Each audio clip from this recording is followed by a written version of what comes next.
Hello, book lovers. Welcome back to my channel.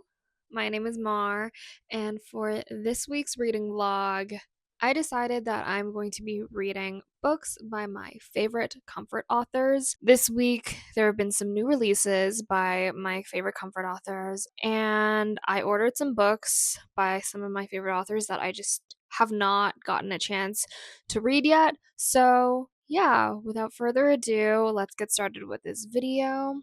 Grab a snack, get comfy, and let's read some of our favorite comfort authors together. So, the first book that I will be kicking this week off with is The Grandest Game by Mrs. Jennifer Lynn Barnes.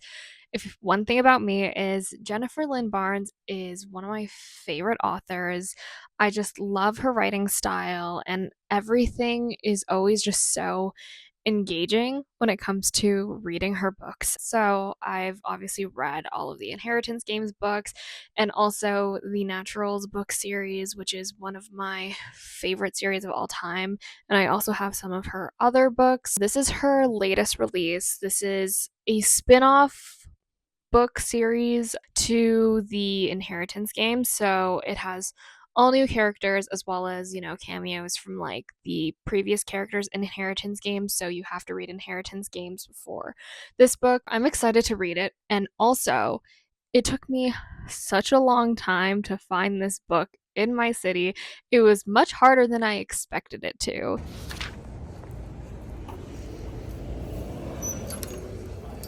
Okay, so apparently they don't have The Grandest Game at the bookstore that's closest to my house. They don't have it anywhere except one location, and it's the location at one of the malls in my city. So now I have to drive to the mall, which is like fine. It's only like 10 minutes from here. I should have checked earlier to see if they had it, but anyways, that's all me. But sometimes this happens like with their young adult releases, like they just don't have it in stock for some reason. So I guess I'm going to the mall today. So let's go to the mall, everybody. Okay, so the book shopping was a success. I got The Grandest Game, and then I also bought Tangled Up in You by Christina because now I'm on my Christina kick, and I love Tangled. So, not the girl at the bookstore doing me dirty, because I went up to pay, and she's just like, oh, like, you're the first person that bought this. She didn't have to do me like that. Like, I get it. Like, I'm jobless and I'm a fangirl, okay? I get it. But I was like, you didn't have to do me like that. You didn't have to tell me that I'm the first one to buy this, because that means I'm the first one in my city to buy this, because this is the only store like that this book is available at. I've been humbled. I don't actually know if I'm gonna read this today though. I listened to the preview of the audiobook, and one of my favorite audiobook narrators is doing the audiobook for this. So I'm like, I might have to use my Audible credit for this book. So anyways, let's go home and I'll see what I do. I've been waiting all day to read this, so let's dive into this book.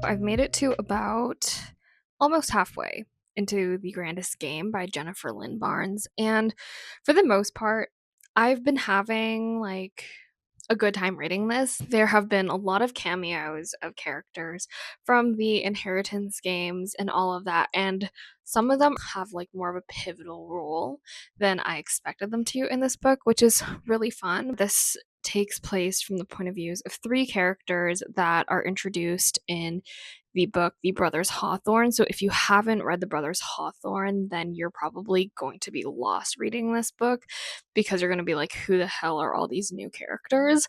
I should have read The Brothers Hawthorne before reading this just as a refresher because I don't really remember what happens in that book because I literally read it like last summer. So it would have just made the introduction to these characters a lot easier. There's a lot of spoilers if you haven't read the Inheritance Game trilogy, so I'm not gonna say too much about this book in particular. I read the first bit just on my own, and then I finally was able to get my Audible credit to get the audiobook. I'm just going to read this for the rest of the night probably.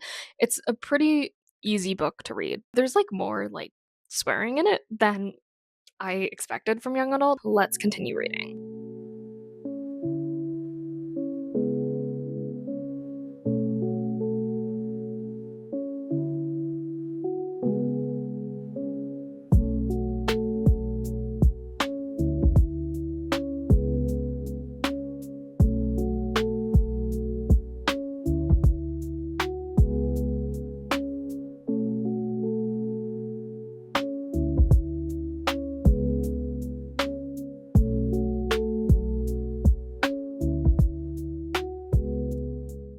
Last night, I finished reading The Grandest Game by Jennifer Lynn Barnes, so let's talk about it quickly. Overall, I gave this a 4.5 stars. I personally really enjoyed reading it. I really like Jennifer Lynn Barnes's just writing in general. I can't talk about this one too much though, because there are tons of spoilers for the Inheritance Game. It's a spin-off to what happens at the end of the Inheritance Games and Brothers Hawthorne. There are 7 characters who get a chance to take part in this thing called this competition called the Grandest Game that is run by Avery Kylie Grams, who's the heiress in the Inheritance Games.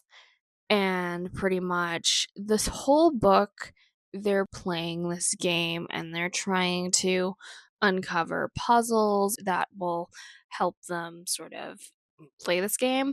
I honestly, I wasn't really sure what to expect going into this book, but if you're someone who really likes like A to B to C plot, then I don't think you would like this book. I would say The Inheritance Games is more so of like a plot are more so plot-based books. The Grandest Game is kind of different because it's taking place in the point of view of so many different characters, and then each of the characters are sort of split up and on their own. So multiple things are happening at the exact same time. So I would highly actually suggest you read the book once through and then read it again, but read it based off of the characters' point of views. By the end of this book, all of their storylines come together. I listened to the audiobook for the second half, and I think the audiobook just makes it come to life even more. There's definitely some romance in this book. I'm not going to say who with who, but there were moments, literally some parts in this book where I was just like, I feel like I'm intruding on these characters. Those are my thoughts on The Grandest Game by Jennifer Lynn Barnes. So the next book I decided to read is Not If I Save You First by Allie Carter. Allie Carter is probably one of my favorite authors of like all time because she's the one who raised me. You would not last an hour in the asylum that raised me, and that is all of Miss Allie Carter's books. So my favorite series of Allie Carter's is the Gallagher Girl series. It's a 6-book series, and I pretty much ate all of those books up in like junior high, high school, and all of that. And I think what I like about Allie Carter's writing the most is just like it's just super easy to get into. A lot of her books are about just like teenage girls that have special like talents or jobs or whatever. A lot of it does have to do with like American politics. Whatever the case is, I eat it up every single time. So the Gallagher Girl series is about a girls' school for spies. The High Society is about this girl who's like a con artist. I never actually finished that series. And then there's the Embassy Row series, which is about a girl whose parents who work at the American embassy in some country. I only read the first books of those because just like the Gallagher Girls series has my heart.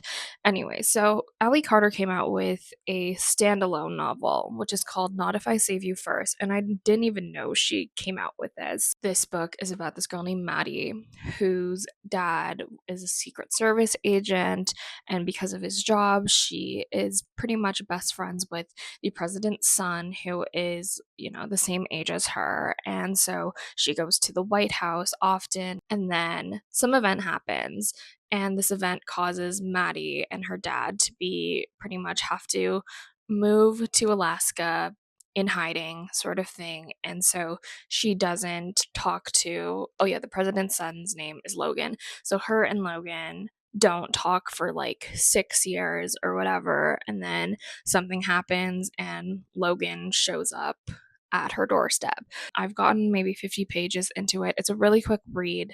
And that's the thing about Ally Carter books. You get into the plots right away, you get into the characters right away. I'm having a fun time reading this right now. It's really nostalgic of just, yeah, me reading the Gallagher Girl series. I love that series so much. Take a shot every time I say I love the Gallagher Girl series. But yeah, I'm going to continue reading this and let you know my thoughts probably when I finish it because it's a pretty thin novel.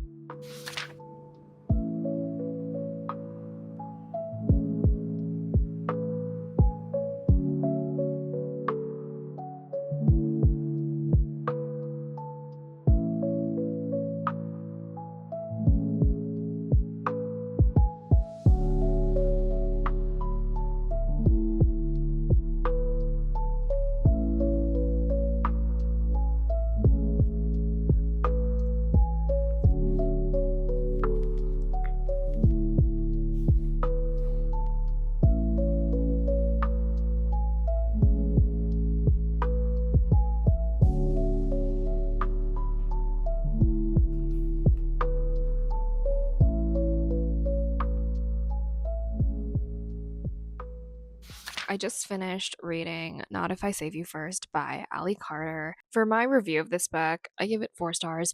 I don't think this is Ally Carter's like strongest work. Like I think her strongest work, to me at least, are either the Gallagher Girl books or the Heist Society books. This was a nice standalone in that it was just easy to jump into. It was young adult romance adventure novel set in the wilderness of Alaska. Were some of the storylines kind of like out there? Oh yeah, absolutely, because it is young adult. And I think when it comes to like the main characters, Ally Carter understands the mind of like teenage girls. The main characters in this book are Maddie and Logan. So this one takes place in like in third point of view. I thought it was just a really fun, really quick read. I feel like the ending was a little bit rushed, and there were some moments in this where it was like, this is sort of a bit too slow for my liking, but other than that, it just felt really nostalgic reading this book. It felt like I was back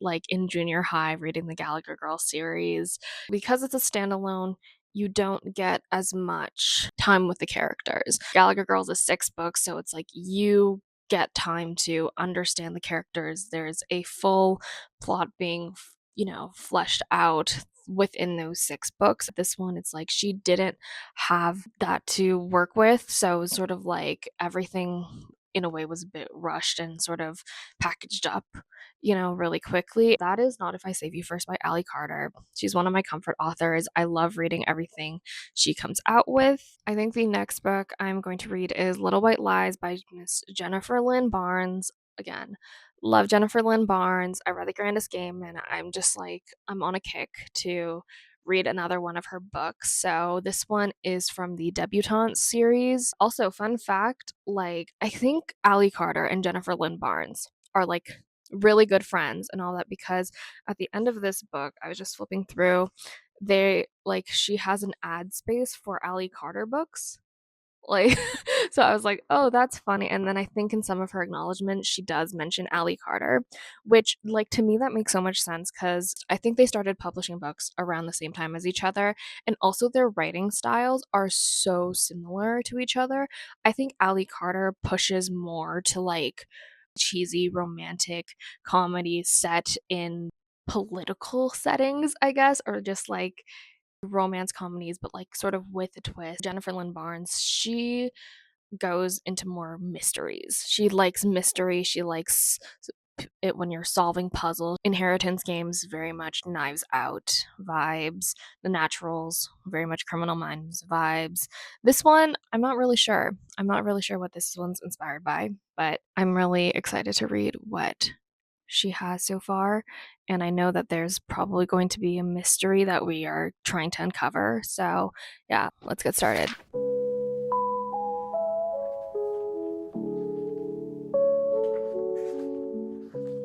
I've made it about 100 pages into Little White Lies by Jennifer Lynn Barnes, and it's been really good so far. This one is about this 18-year-old girl named Sawyer Taft, and I believe they live somewhere in the South.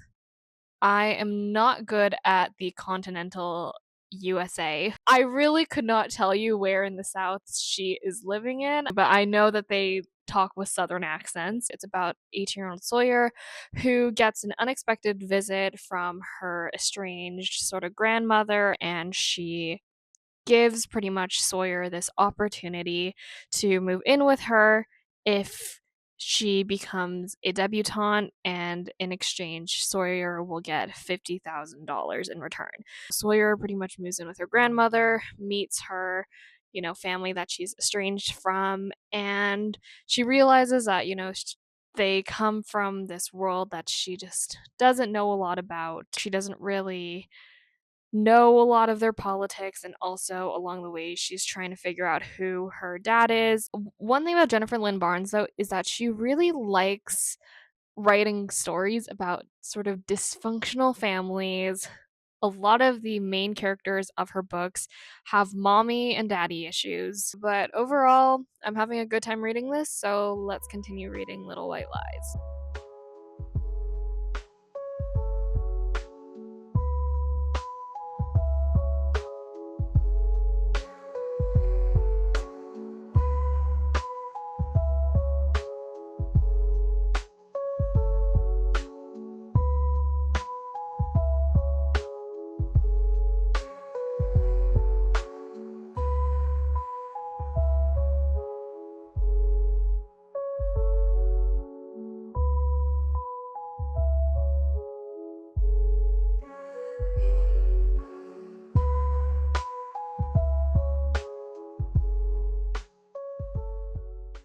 I just finished reading Little White Lies by Jennifer Lynn Barnes, so I thought I'd just come on here and quickly talk about it. I don't think this review is going to be as long just because I don't have too many thoughts about this book. I rated this a 4 stars. I really enjoyed it. I do agree that this is definitely Jennifer Lynn Barnes's weaker series. Not that like it's bad or anything. It's just compared to the other things she's written, I've engaged with those series a lot more. This one, I like the characters, but I think I'm not as connected to them. Sawyer is a really interesting character, especially for a sort of main character in a Jennifer Lynn Barnes series because she's very much of a tomboy. She's thrown into this affluent world of debutantes. She's very street smart, so she can easily sort of adapt to the situations that she's in. And one thing about Jennifer Lynn Barnes is she loves writing books with big ensemble sort of casts, I would say. So it's like there are a lot of characters that you're introduced. Each character sort of has their own role. And a lot of it has to do with the fact that, there are a lot of mysteries that need to be solved in these books. And there are tons of plot twists in this book that, it's like some of them you can see coming, others you're kind of like, whoa, like did not see coming. There were some moments where I felt it was kind of slow, and then there were other moments where it's sort of like she would introduce things at the beginning of one of the book, and then they would sort of be forgotten about, and then she would find a way to bring it back into the main story. Jennifer Lynn Barnes, she's very good, I would say, at plot twists of red herrings, leading you to think one thing and then another thing happening. Overall, I had a good time reading this book, and yeah, so that is one book down, and let's see what the next thing I read is. The last book I decided to read for this video is the book Tangled Up in You by Christina Lauren. This is the only book that I'm reading in this video that is for adults. This is not a young adult book. This is an adult book. This is a Tangled retelling. It's about this girl named Wren, aka Rapunzel. And in this retelling, she is this 22-year-old girl who has been raised by her parents on this farm, sort of off the grid. Like, they're practically the Amish. Not necessarily the Amish, but like close to the Amish, you know? She has been waiting her entire life to leave the farm to go to school. So she ends up getting this scholarship at this university called Corona University or Corona College. And pretty much there, she meets this guy named Fitz, aka Flynn Rider. It's pretty much Tangled, but like in a university setting. I've been entertained reading it, and yeah, so those are my thoughts on Tangled Up in You.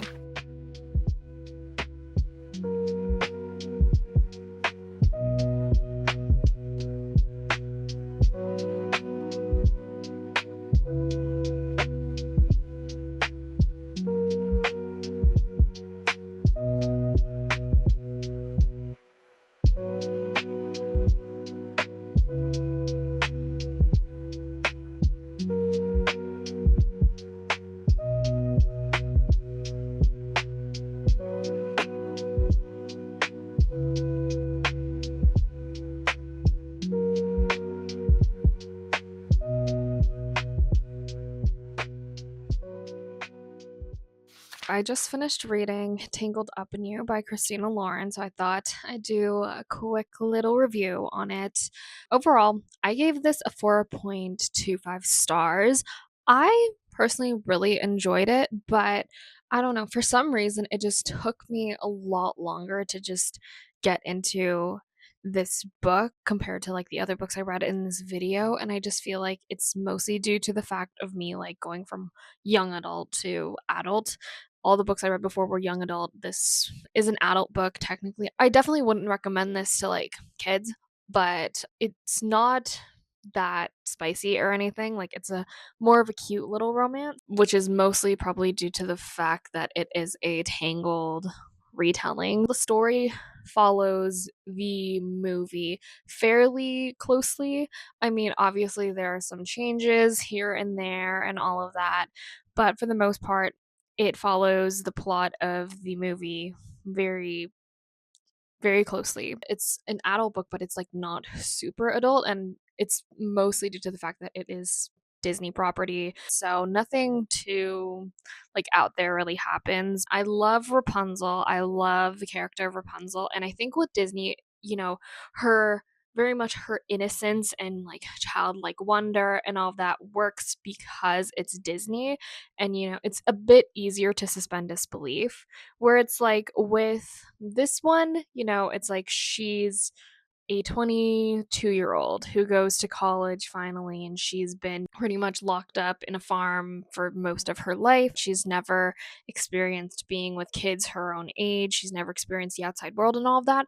There were times in this book where I was just like, it just felt a bit inconsistent, or it was harder for me to believe the, you know, the childlike innocence with this character, especially like in an adult context in university. You know, she's going through some adult things. I feel like also with Disney properties and all that, with princesses, it's also just a bit harder to do retellings of it. And I think Christina Lauren, I think they did a really good job at doing a retelling. But yeah, it's harder to do like retellings because, you know, a lot of the Disney princesses are girls who are very, it's either they're very book smart or they're very street smart. And so sometimes it works, sometimes it doesn't. And I think for this one, there are things that worked in it. There are some things to me that just didn't work for me and made it a bit of a harder read. But yeah, those are my thoughts for Tangled Up in You. And I think I'm going to end this video here. So thank you for watching, and I'll see you in my next video. Bye!